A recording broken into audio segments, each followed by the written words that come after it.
ตามคุณเป็นปฏิปักษ์กับลูกค้าเมื่อนั้นหายนะเกิดครับ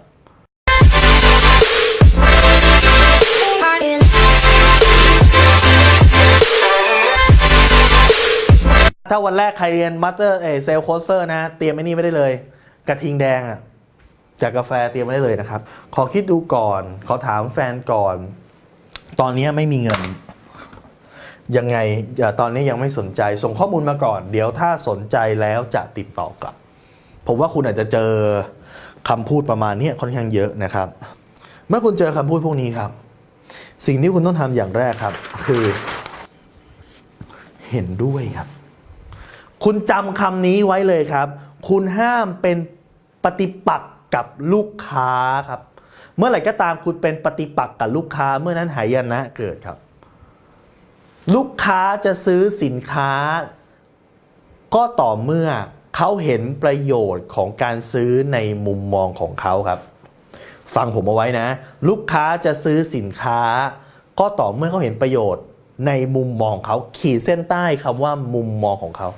ไม่ใช่เห็นประโยชน์ในมุมมองของคุณนะครับจำไว้นะ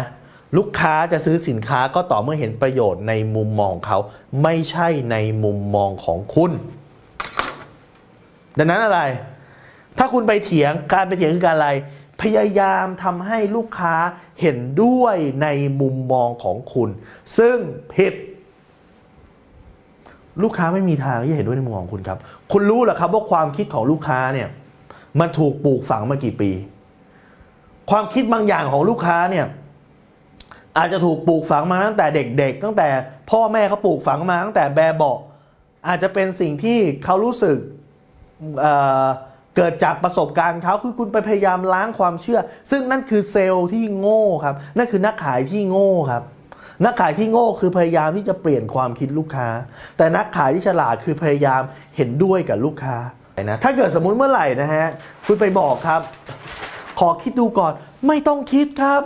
เห็นด้วยหรือเห็นแย้งเห็นแย้งขอถามแฟนก่อนไม่ต้องถามครับเรื่องนี้ง่ายๆตัดสินใจได้ไม่มีเงินมีสิครับยังไม่สนใจต้องสนใจครับส่งข้อมูลไม่ส่งครับถ้าเมื่อไหร่ก็ตามเป็น1 2 3 4 5 6ข้ออะไรพวกนี้แล้วคุณไปเริ่มต้นจากการเห็นแย้งเขาก่อนนะนั่นคือโทษประหารชีวิตของนักขายสิ่งที่คุณต้องทำคุณต้องเห็นด้วยครับขอคิดดูก่อนถูกต้องแล้วคุณพี่ครับของบางอย่างการซื้อทุกครั้งจำเป็นต้องคิดครับไม่มีใครซื้อโดยไม่คิดครับผมอยากให้คุณพี่คิดด้วยซ้ำไปถามแฟนก่อนถูกต้องครับเรื่องเงินเรื่องทองเราหามาด้วยกันครับคุณจำเป็นต้องถามเขาครับเขาก็มีส่วนร่วมเหมือนกันนะฮะถูกไหมฮะ2 หัวดีกว่าหัวเดียวครับช่วยกันคิด3ไม่มีเงินครับถูกต้องตอนนี้เศรษฐกิจไม่ดีฮะนะครับทุกคนต้องประหยัดต้องคิดให้รอบคอบเรื่องเงิน4ยังไม่สนใจครับถูกต้องแล้วครับนะฮะถูกต้องแล้วครับช่วงนี้พี่จะต้องประหยัดอย่าเพิ่งไปซื้อฟุ่มเฟือยยังไม่สนใจตอนนี้ถูกต้องแล้วครับ5ครับส่งข้อมูลมาให้หน่อยถูกต้องผมยินดีส่งเลยครับเห็นไหมอย่างแรกคุณคืออะไรคุณต้องเห็นด้วยเขาก่อน2คุณต้องพลิกความคิดครับเดี๋ยวผมจะยกตัวอย่างให้ดูนะสมมุติผมบอกโทรไปปั๊บลูกค้าบอกไม่สนใจคุณแก้ไงไปพยายามอธิบายผิดครับถ้าคุณพยายามอธิบายมันผิดฮะถ้าลูกค้าบอกไม่สนใจนะผมจะเปิดประโยคไปเลยครับบอกว่าถูกต้องแล้วครับถูกต้องฮะลูกค้าไม่ควรจะลูกค้าไม่สนใจถูกต้องแล้วครับเซที่ลูกค้ายังไม่สนใจเพราะลูกค้ายังไม่รู้ครับว่าของเรามันทำอะไรได้บ้างเห็นไหมผมไม่ได้ไปเถียงนะว่าไม่สนใจเป็นสิ่งที่ผิดไม่สนใจถูกต้องแล้วครับเพราะถ้าเกิดพี่สนใจตั้งแต่แรกนะพี่แปลกแล้วเหมือนกับผมบอกว่านะครับเหมือนกับผมถามลูกค้าบอกว่า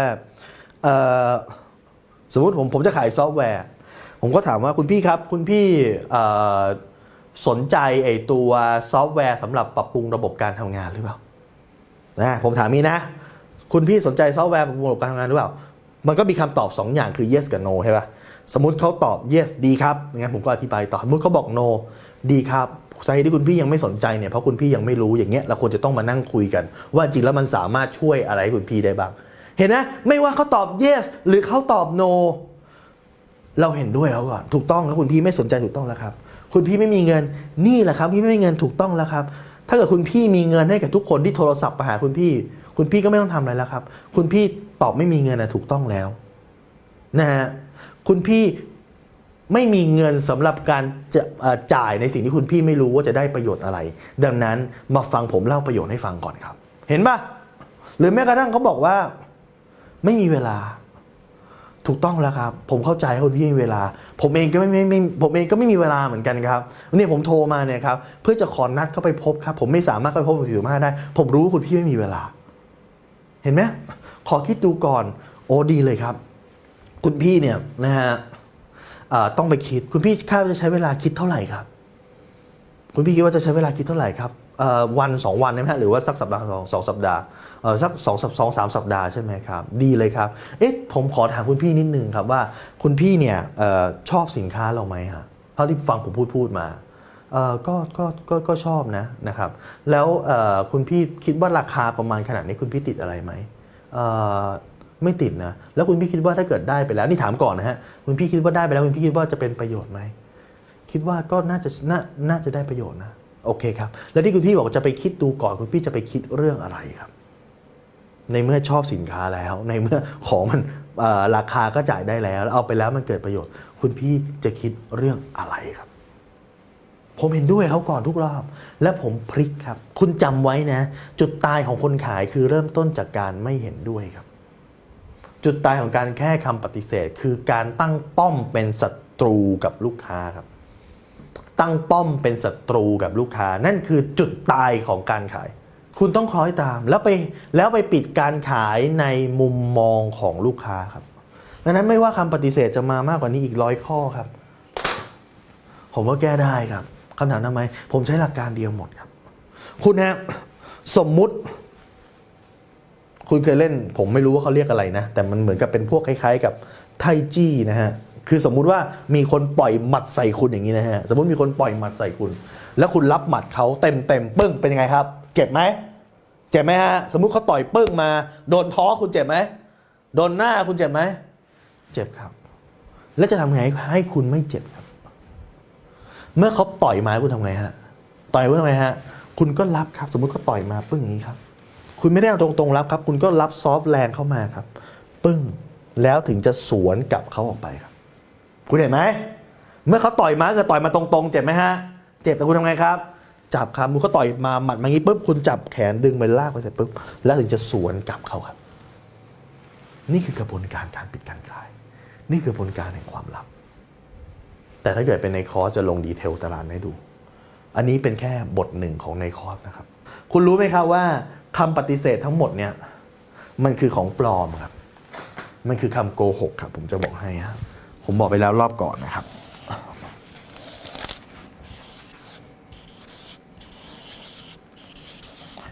มันคือคำโกหกทั้งหมดนี้มันเกิดจากอะไรรู้ไหมครับข้อปฏิเสธทุกข้อมันเกิดมาจาก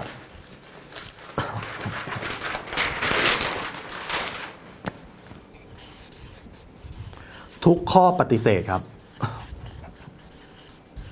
เกิดจาก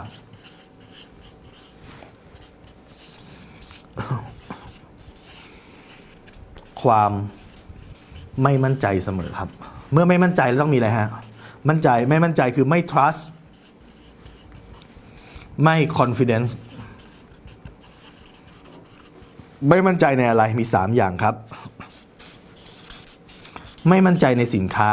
ว่าจะแก้ปัญหาได้ไหมไม่มั่นใจในคนขายว่าจะมาหลอกหรือเปล่าไม่มั่นใจในบริษัทว่าจะดูแลต่อเนื่องไหมครับ3 ปัจจัยครับทุกข้อปฏิเสธเมื่อคนไม่มั่นใจคนจะขอแอดเพิ่ม2 อย่างครับคนจะขอเพิ่มเวลากับคนจะขอเพิ่มข้อมูลครับคุณลองดูคำปฏิเสธครับคุณลองดูคำปฏิเสธครับมี2 อย่างเสมอครับอันนี้แอดเพิ่มเวลาอันนี้แอดเพิ่มเวลาอันนี้ปฏิเสธเพื่อซื้อเวลาอันนี้ปฏิเสธเพื่อซื้อเวลาอันนี้ต้องการแอดเพิ่มข้อมูลครับเห็นไหมเมื่อไหร่ก็ตามที่คนไม่มีความมั่นใจเมื่อไหร่ก็ตามที่คนไม่มีความมั่นใจคนจะเอาข้อปฏิเสธมาเป็นข้อบังหน้าซึ่งข้อปฏิเสธนั้นไม่มีจริงครับทุกข้อปฏิเสธแม้กระทั่งข้อปฏิเสธที่คุณคิดว่ามีเป็นรูปธรรมที่สุดคือข้อปฏิเสธที่บอกว่าไม่มีเงินอันอื่นที่ยังไม่เป็นรูปธรรมนะ ไม่มีเงินนี่เป็นรูปธรรมสุดนะใช่ป่ะขอคิดดูก่อนถามแฟนก่อนพวกนี้ยังไม่เป็นรูปธรรมไม่สนใจนี่ก็เป็นนามธรรมสมมุติไม่มีเงินคุณคิดว่าไม่มีเงินเป็นรูปธรรมสุดใช่ไหมครับไม่มีเงินไม่มีจริงฮะในโลกนี้บริษัทต่างๆไม่มีเงินไม่มีจริงแม้กระทั่งคุณขายของให้กับบริษัทที่ต้องมีบัตเจ็ตรายปีไม่มีเงินก็ไม่มีจริงนะครับคุณขายของให้คนธรรมดาไม่มีเงินไม่มีจริงครับผมสมมุตินะของคุณนะราคาของคุณต่อให้ราคาแพงขนาดไหนถ้าเขาอยากได้เขามีปัญญาจ่ายครับสมมุติเขาบอกว่าอุ้ยของพี่อะราคา 30,000ผมจ่ายไม่ไหวหรอกจริงเหรอคุณจ่ายไม่ไหวหรือคุณแค่ไม่อยากได้เงินจะถูกใช้มาเป็นข้ออ้างในการปฏิเสธตลอดครับถ้าเมื่อไหร่ก็ตามคุณหลงกลเรื่องเงินนะคุณแย่คุณไปเข้าใจว่าเงินเนี่ยคือปัจจัยทำให้คนไม่ซื้อครับคุณลดราคากว่านี้เขาก็ไม่ซื้อเพราะเขาไม่ได้คิดเขาไม่ได้ปัญหาไม่มีเงินไม่มีเงินเอาไว้เอาไว้หลอกคุณเอาไว้จบปัญหาขี้เกียจคุยต่อนะครับ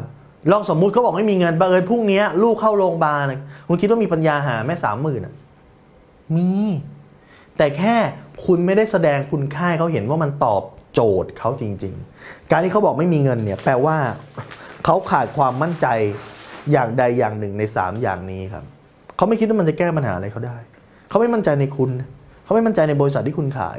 เขาก็ตอบไม่มีตังค์แล้วก็กลับเห็นไหมง่ายจะตายเห็นไหมฮะง่ายไหมง่ายการขายนะครับถ้าคุณรู้วิธีการปิดการขายเห็นไหมผมกลับมาที่ข้อแรกคุณโทษในนี้โทษในนี้โทษในนี้ถามว่าโทษ3อย่างเนี้ย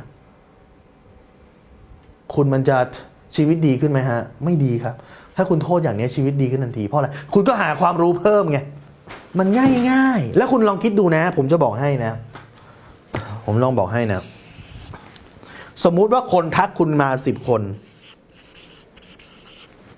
คุณปิดการขายได้2 คนคนหายไปกี่คนคนหายไป8 คนที่คุณปิดไม่ได้สมมุติสินค้าคุณชิ้นละ1,000วันหนึ่งเงินหายไปเท่าไหร่